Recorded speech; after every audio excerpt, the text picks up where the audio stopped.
Okay, folks, it's Jim here from FX Charts with the currency outlook for the Financial News Network on the 2nd of May on behalf of Axis Trader.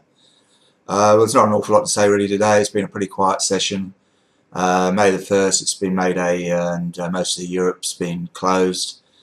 London was open, but that was reasonably quiet. Saw the euro a little bit bid early in the session.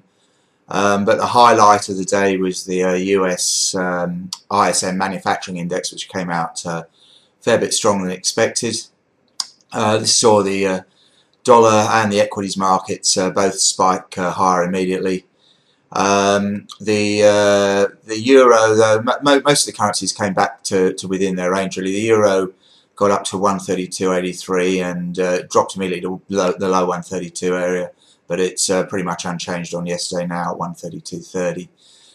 Much the same with cable. Cable's manufacturing PMI was out early in the session, and that was weaker than expected. So sterling dropped down to 161.85, but it's now back at 162.30.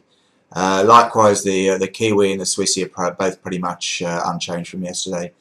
The two currencies mostly affected really have been the yen and the Aussie. The Aussie's been unable to recover from yesterday's 50-point cut by the RBA. So it's held the bids there at 103 and it's currently at 103.30.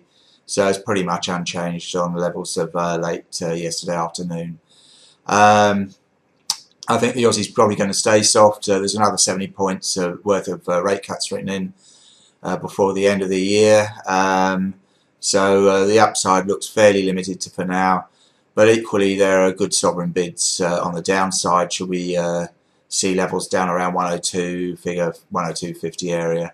So all up, I think the Aussie's still within its 104, 102 range. Today looks to be pretty quiet again. It's Golden Week still in Asia, so don't expect a lot there. But later on we get the EU unemployment data, and we also get the German manufacturing PMI, and that comes in ahead of the US ADP employment data later on in the session, which will give us a bit of an outlook on ahead of Friday's non-farm payroll data. That's really about it today. Don't expect too much, I don't think. If you want a more comprehensive outlook on the markets, though, go to the website as usual, www.fxcharts.com.au. And as usual with all these outlooks, it's a personal view only, so please don't use them as trading advice. Apart from that, thanks very much. Have a good day. Speak to you tomorrow. Cheers.